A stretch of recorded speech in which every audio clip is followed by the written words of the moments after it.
The nurse was still adjusting my IV when my phone rang. I remember staring at the screen for a second. My hands were shaking. Or maybe that was the gurney moving. I couldn't tell. And I saw my sister's name and I answered it because I thought maybe someone had already called her. Maybe she already knew. "Hey," I said. My voice came out strange. Flat. "Hey, did you get my text about Sunday? We're doing brunch at 11 now instead of noon because Kevin has a thing at I'm in an ambulance," I said. Silence. "What?" I got hit. On the way home from work. A truck ran the light on Clearwater and took the whole driver's side. They're taking me to St. Marcus. She didn't say anything for a moment. I heard her breathing. Then she said, "Oh my God. Are you okay?" "I don't know yet. I think so. My head hurts. They want to do imaging." "Okay," she said. Okay, let me call Mom." She hung up before I could say anything else. I set the phone down on the thin blanket they'd put over me and looked up at the ceiling of the ambulance. There was a scuff mark near one of the overhead lights. I focused on that. I don't know why. I think I just needed something that wasn't moving. The paramedic, young guy, maybe 25, kind eyes, leaned forward a little and said, "Is there someone who can meet you at the hospital?" "My sister's calling my parents," I said. He nodded like that answered the question. It didn't, really. But I didn't know that yet. "My name is Brooke. I'm 31. I work in insurance claims," which I know sounds boring, and honestly, sometimes it is, but I'm good at it, and it pays well enough that I've been able to keep a one-bedroom apartment in a decent part of the city without asking anyone for anything. That part matters. That part is going to matter later. My sister is Amber. She's 34. She lives 20 minutes from my parents' house, which is about 40 minutes from where I was living at the time. She has 2 kids, a husband named Kevin who works in sales, and a very strong opinion about where everyone should eat on every occasion. She is not a bad person. I want to be clear about that. She is not a bad person. She just has a very specific idea of how the world works, and in that world, her problems are always slightly more urgent than anyone else's. My parents are my parents. My dad worked in logistics his whole career, retired 3 years ago, and now spends most of his time in the garage, refinishing furniture he finds at estate sales. My mom taught elementary school for 27 years. She baked things for every school fundraiser, every church potluck, every neighbor who had surgery. She's the kind of woman that other people describe as the sweetest. And she is. She genuinely is. What she is not is good at saying no to my sister. Nobody in my family is. I figured that out when I was maybe 16. Amber has always had a way of making her emergencies feel like natural disasters. Unavoidable, enormous, requiring full community response, and my parents have always responded accordingly. I stopped expecting equal footing sometime around sophomore year of high school and just quietly adjusted. You stop wanting things you've learned not to expect. That's just how it works. I had not realized until that ambulance ride exactly how much I had adjusted. They brought me into the ER and got me into a bay, and a nurse took my information and someone else took my blood pressure and asked me to rate my pain on a scale. And I said 5, even though it was probably a 7, because I've always done that. Undershoot on pain scales. I don't know why. My head hurt badly. My left shoulder had hit the door frame hard enough that they were worried about the collarbone. The airbag had deployed, and I had that chemical burn smell on my skin that I couldn't get rid of, no matter how many times I wiped my face. My phone kept sitting there. No calls. No texts. I called my mom at the 40-minute mark. "Brooke, hi honey," Amber told me. "Are you coming?" I asked. "I'm at St. Marcus. They want to do a CT scan. They're worried about." "Oh, that's good that they're being thorough." Her voice had that particular softness it gets when she's managing something. Not comforting. Managing. "Here's the thing, sweetheart. Your father is in the middle of something with Amber right now." I waited. "She got a letter from the IRS today," my mom said. "An audit notice. She's very upset. Your dad is trying to help her figure out what to do." I looked at the curtain across the bay from me. It was pale green. Someone on the other side was crying softly. "Mom," I said. "I was in a car accident. I'm in the emergency room." I know, and Amber feels terrible. She really does. But you know how she gets. She's been on the phone with Kevin for an hour and she's spiraling. And if your father leaves right now, is she hurt? I asked. What? Amber? Is she physically hurt? A pause. No, but she's extremely. I might have a head injury, I said. They're about to take me for a CT scan. There was a long silence on the other end. Then my mom said quietly, "Is it serious?" Like, they would tell you if it was really serious, right? I understood in that moment what she was actually asking. She was asking whether this qualified, whether my situation had reached the threshold, whether she could reasonably stay put. I don't know yet, I said. That's what the scan is for. Okay, she said. Okay, let us get Amber settled and then we'll head over. It might be a couple hours. Okay, I said. I hung up. I put the phone face down on the bed beside me. The nurse who came to take me for the CT scan had a long braid down her back, and she asked if there was anyone with me, and I said, "Not yet." And the "yet" felt like a lie, even as I said it. I should tell you about my friend Sasha.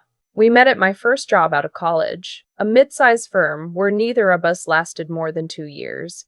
We used to eat lunch in the stairwell because the break room was always too loud. She moved across town when she got a new job, and then I moved when I got mine, and we ended up about 45 minutes apart, which in this city means you have to be intentional about staying close. We'd been intentional. Thursday evening phone calls. Dinner once a month. She was the one I called when I got out of a bad relationship 2 years ago, and she drove over at 11 at night with Thai food and didn't say a single, "I told you so," even though she absolutely had told me so. I didn't call her from the ambulance because I thought my family would come. I texted her from the CT waiting area. "Hey, got in a car accident at St. Marcus ER. I'm okay, I think. Waiting on scan results." She called me back in 40 seconds. "I'm coming," she said. No preamble. No, "Are you sure you need me, or do you want me to wait and see?" You don't have to. Brooke, I'm already putting my shoes on. Which entrance? The CT results took about an hour. I had a mild concussion. The collarbone was bruised but not broken. The shoulder would need a few days of rest and then some physical therapy. Nothing that required surgery. Nothing that would have long-term consequences if I took care of myself. The ER doctor, a small, precise woman who spoke carefully and didn't rush, explained all of this to me while Sasha sat in the plastic chair beside the bed. Sasha had arrived 20 minutes after my scan. Hair still damp from the shower she'd apparently stopped in the middle of, carrying a tote bag with a water bottle and a granola bar and a phone charger, because my battery was at 11%. She'd handed me the charger first, before she even sat down, like she'd already cataloged the priorities. I kept thinking, while the doctor talked, that I should feel relieved. And I did, partly. But there was also this other thing sitting in my chest, something heavier. Because it had been 2 hours and 15 minutes, and my parents had not arrived, and my phone had one text from my mom that said, "Let us know what the doctors say, okay?" And that was it. I showed Sasha the text. She read it and didn't say anything. She handed my phone back to me and put her hand on my arm, just briefly, and went back to listening to the doctor.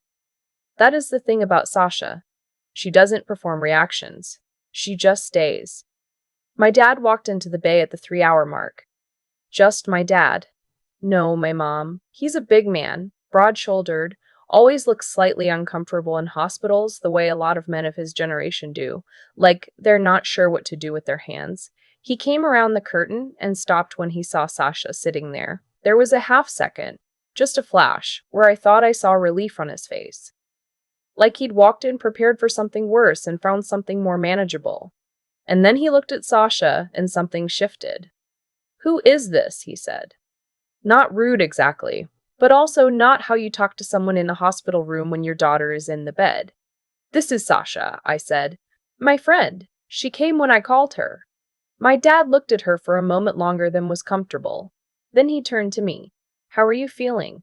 "Concussion," I said. "Bruised collarbone. I'll be okay." He exhaled. Good, okay." He pulled up the other chair. There were only two, and Sasha had been in one for 2 hours, and he sat down and rubbed his hands on his thighs the way he does when he doesn't know what to say. Your mother wanted to come, Amber was in a real state. You know how she gets. She got an audit notice, I said. It's not just that, he said, a little defensive. It goes back a couple years. There could be significant penalties. She's been sick with worry all afternoon.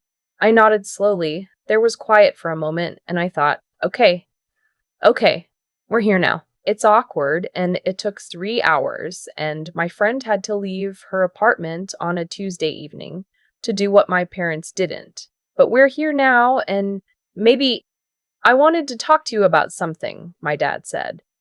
While I mean, since we're together. I waited. The roof on the house, he said. Your mother and I got the quote last week. It's higher than we expected, a lot higher.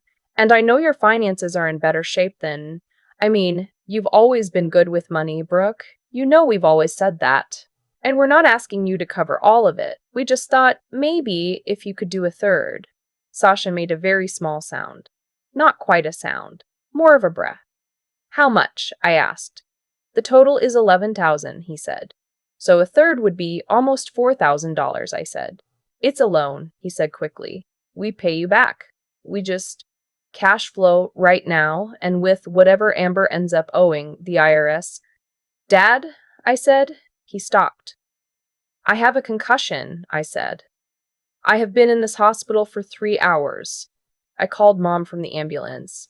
He had the grace to look down at his hands. I know, and I'm sorry we weren't here sooner. But you said you were okay. I didn't know that yet when I called. I said. I didn't know that for another hour. He didn't say anything. I'm not going to give you an answer about the roof right now, I said. I can't talk about money right now. I'm sorry. Of course, he said quickly. Of course, I shouldn't have. I just thought since we were here, you came because you needed to ask me something, I said. It wasn't an accusation exactly. It just came out of me calm and flat, like a fact being identified. He started to say something and then he didn't. He sat there. The monitor beeped softly. Somewhere down the hall, someone was being discharged, and there was the sound of instructions being read aloud, the crinkle of paperwork. Sasha was looking at the curtain. My mom arrived 20 minutes after my dad. She hugged me and she cried, and the crying was real. I want to say that. The crying was genuinely real. She was scared. She was relieved. She stroked my hair the way she did when I was a kid, and I almost let myself sink into it. But then, after maybe 10 minutes, she said, I should call Amber. Let her know you're okay. She's been so worried.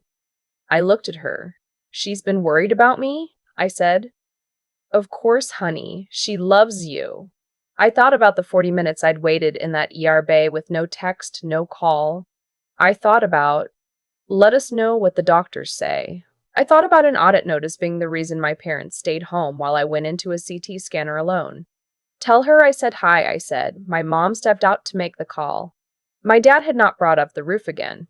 He was sitting quietly now, looking at his phone, and I knew he felt bad. I genuinely believe he felt bad, but feeling bad and changing the behavior are two completely different things, and I had spent 31 years confusing one for the other.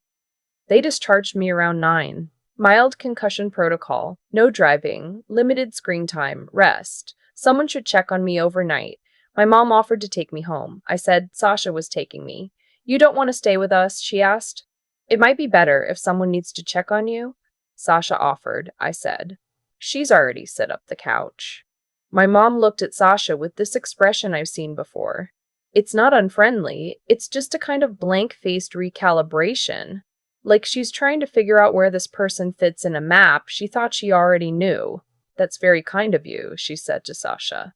She'd do the same for me, Sasha said simply. We drove back to Sasha's in her car, and she didn't ask me how I was feeling. Not right away. She just turned on something low on the radio and let the city go by outside the window. After about 10 minutes, she said, You don't have to talk about it. I know, I said, but when you want to, I'm here. I know that too. I rested my head against the window. The glass was cool. Outside, a gas station, a dark park, a strip mall with half the signs lit up. Normal Tuesday night things. The world that had kept going while I was in that hospital bay waiting to find out if my brain was bleeding. My dad called 3 days later. I was home by then, mostly fine, a headache that came and went, strict instructions to stay off screens, which I was only partially following because what are you supposed to do? I wanted to check in, he said. See how you're feeling. Better, I said. Thank you. Good. A pause. And listen, I'm sorry about the other night. The timing was. That was bad judgment on my part. It was, I said, another pause. He seemed surprised I agreed that plainly. Usually I soften things. Usually I say, it's okay, or I understand, or one of the other phrases I've been using since I was 16 to make things easier for everyone except myself. About the roof, he started. I'm not contributing to the roof, I said. Quiet. I love you, I said. And I will always be family. But I've been the person who makes things easier for a long time, and right now I can't do that. I need to be the person who takes care of herself for a little while, so I can't do the roof. And if something like last Tuesday happens again, if I'm ever in a hospital and Amber has a stressful piece of mail, I need you to come anyway. I need to know that I'm not the backup option. My dad was quiet for a long time. That's fair, he said finally. His voice was careful. Yeah, that's fair, Brooke. It was not a dramatic moment. He didn't cry. I didn't cry. There was no music. It was just two people on a phone, and one of them had finally said the thing she'd been not saying for 15 years, and the other one had, in his way, heard it. I don't know what changes. I don't know if anything does, completely. That's not how families work. You don't have one conversation and fix 15 years of patterns. What you do is say the thing out loud, and then you see what happens after, and you adjust what you're willing to carry based on what you find. A week later, Sasha came over with soup. She does that. She'll just show up with food, like it's nothing, like it's just a thing people do. I guess some people do it. I hadn't really had people who did it before, not consistently, so sometimes it still surprises me. We sat on my couch and watched something she'd already seen that she wanted to show me. She paused it at one point to explain backstory, and I told her she didn't have to do that, and she said she wanted to, and kept going. At some point she said, "Can I say something about Tuesday?" "Yeah," I said. "You deserve people who show up," she said. "Not just when it's convenient, not just when everything else is handled.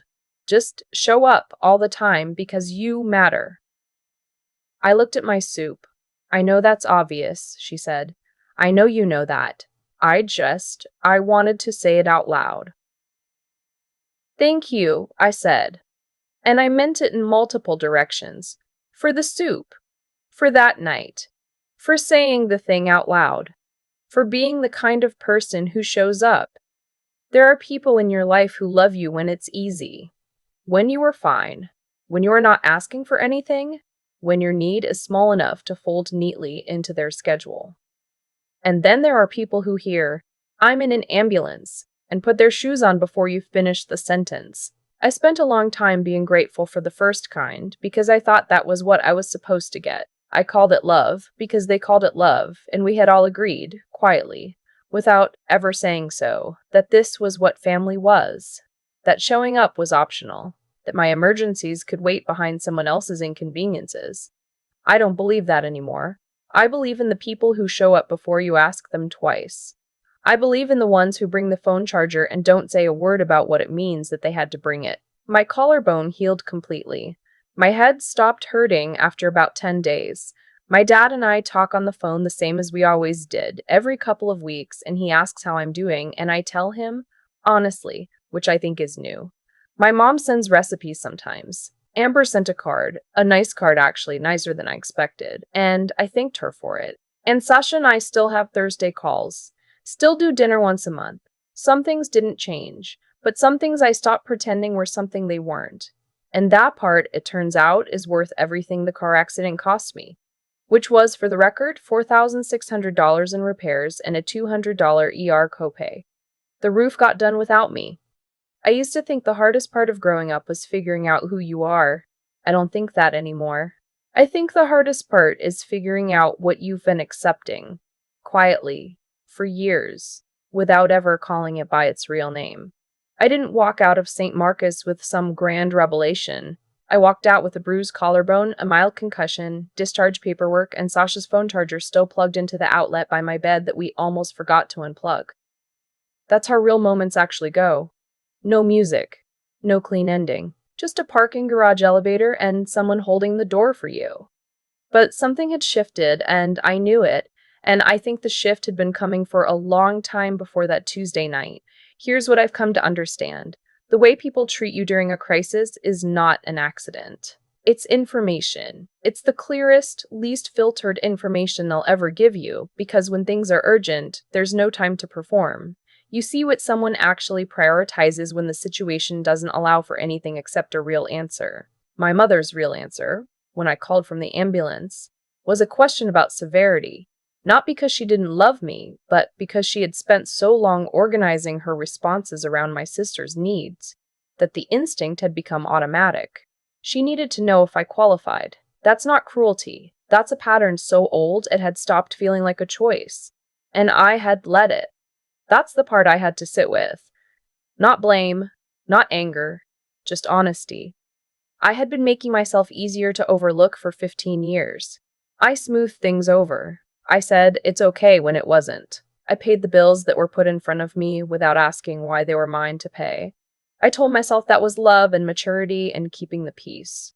What it actually was me deciding that everyone else's comfort was worth more than my own clarity. What Sasha did that night wasn't extraordinary in theory. She showed up. She brought a phone charger. She sat in a plastic chair for 2 hours and didn't make it about herself. But to me, in that moment, it felt like something I had almost forgotten was possible. Being someone's actual priority, not the backup, not the one who could handle it, the one someone put their shoes on for. You don't earn that by being low maintenance. You earn it by building the kind of relationships where both people show up, and by being honest enough, with yourself first, to recognize when a relationship doesn't work that way. I had spent so long being grateful for whatever came my way that I had stopped noticing what was missing. The roof got done without my money. My collarbone healed. My dad and I still talk. Nothing collapsed. That's the thing about finally saying the true thing. It rarely destroys what you were afraid of losing. What it does is change the terms. And the terms, it turned out, needed changing. I'm not angry at my family. I'm clearer about them. Those are different things, and the difference matters more than I can explain.